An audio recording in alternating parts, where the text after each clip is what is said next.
ಕೊಟ್ಟಿದೆ ಕೇಂದ್ರ ಸರ್ಕಾರ. 12 ಲಕ್ಷದವರೆಗೆ ತೆರಿಗೆ ವಿನಾಯಿತಿಯನ್ನ ಕೊಟ್ಟಿದೆ. ಇನ್ನು 10 ಲಕ್ಷದವರೆಗೆ ತೆರಿಗೆ ವಿನಾಯಿತಿ ಬೇಕು ಅನ್ನುವಂತಹ ಒಂದು ಬೇಡಿಕೆ ಇತ್ತು. 15 ಲಕ್ಷದವರೆಗೂ ಕೂಡ ನಿರೀಕ್ಷೆ ಇಟ್ಟುಕೊಳ್ಳಲಾಗಿತ್ತು. ಇದೀಗ ಕೇಂದ್ರ ಸರ್ಕಾರ 12 ಲಕ್ಷದವರೆಗೆ ತೆರಿಗೆ ವಿನಾಯಿತಿ ಕೊಟ್ಟಿದೆ. 8 ರಿಂದ 12 ಲಕ್ಷದವರೆಗೆ 10% ತೆರಿಗೆ, 12 ರಿಂದ 16 ಲಕ್ಷದವರೆಗೆ 15% ತೆರಿಗೆಯನ್ನ ವಿಧಿಸಲಾಗುತ್ತೆ.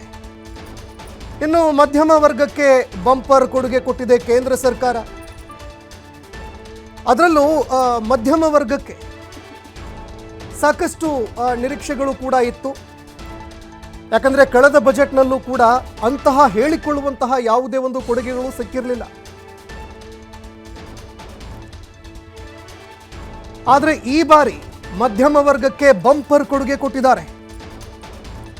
8 ರಿಂದ 12 ಲಕ್ಷದವರೆಗೆ 10% ತೆರಿಗೆ, 12 ರಿಂದ 16 ಲಕ್ಷದವರೆಗೆ 15% ತೆರಿಗೆ ವಿಧಿಸಲಾಗಿದೆ.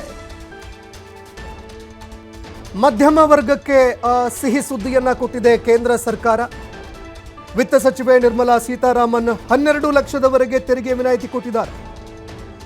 12 ಲಕ್ಷದವರೆಗೆ ಯಾವುದೇ ತೆರಿಗೆ ಕಟ್ಟುವಂತಿಲ್ಲ. 4 ಲಕ್ಷದವರೆಗೆ 0% ತೆರಿಗೆ, 4 ಲಕ್ಷದವರೆಗೆ ಯಾವುದೇ ತೆರಿಗೆ ಕಟ್ಟೋ ಹಾಗಿಲ್ಲ. 4 ರಿಂದ 8 ಲಕ್ಷದವರೆಗೆ 5% ತೆರಿಗೆ, 8 ರಿಂದ 12 ಲಕ್ಷದವರೆಗೆ 10% ತೆರಿಗೆ, ಇನ್ನು 12 ರಿಂದ 16 ಲಕ್ಷದವರೆಗೆ 15% ತೆರಿಗೆಯನ್ನ ಘೋಷಣೆ ಮಾಡಲಾಗಿದೆ. ಇನ್ನು ಈ ಬಜೆಟ್ನಲ್ಲಿ ನಾವು ನೋಡಿದಾಗ ಈವರೆಗೆ ಕೇಂದ್ರ ಸರ್ಕಾರ ಮಧ್ಯಮ ವರ್ಗಕ್ಕೆ ಒಂದು ಬಂಪರ್ ಕೊಡುಗೆ ಕೊಟ್ಟಿರಲಿಲ್ಲ. ಮಧ್ಯಮ ವರ್ಗ ಒಂದೆಡೆ GST ಕಟ್ಟಬೇಕು, ಮತ್ತೊಂದೆಡೆ ಡೈರೆಕ್ಟ್ ಟ್ಯಾಕ್ಸ್ ಅಂತ ನಾವೇನು ಕರ್ತೀವಿ, ಸೇಲ್ಸ್ ಆ್ಯಂಡ್ ಸರ್ವಿಸ್ ಟ್ಯಾಕ್ಸು, ಮತ್ತೊಂದು ಮಗದೊಂದು ಎಲ್ಲವೂ ಕೂಡ ಬರ್ತಾ ಇತ್ತು. ಇದರ ಜೊತೆಗೆ ಆದಾಯ ತೆರಿಗೆಯನ್ನು ಕೂಡ ಕಟ್ಟಬೇಕಾಗಿತ್ತು.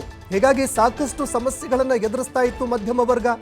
ನಮಗೇನು ಕೊಡೋದೇ ಇಲ್ಲ, ಏನೇ ಮಾಡಿದ್ರು ಬಹಳ ಅಂದರೆ ಬಡವರ್ಗಕ್ಕೆ ನೀಡಲಾಗುತ್ತೆ, ಬಡವರ್ಗಕ್ಕೆ ಎಲ್ಲವೂ ಕೂಡ ಸಿಗತ್ತೆ.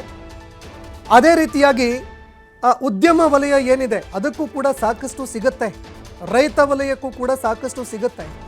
ಆದರೆ ಮಧ್ಯಮ ವರ್ಗಕ್ಕೆ ಏನೂ ಸಿಗೋದಿಲ್ಲ ಅನ್ನುವಂತಹ ಒಂದು ಬೇಸರ ಎಲ್ಲರನ್ನೂ ಕೂಡ ಕಾಡ್ತಾ ಇತ್ತು. ಹೀಗಾಗಿ ಈ ಬೇಸರವನ್ನ ಇದೀಗ ವಿತ್ತ ಸಚಿವೆ Nirmala Sitharaman ಹೋಗಲಾಡಿಸಿದ್ದಾರೆ.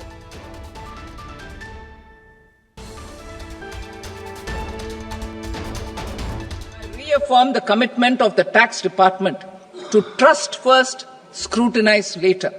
I also propose to introduce the new income tax bill next week.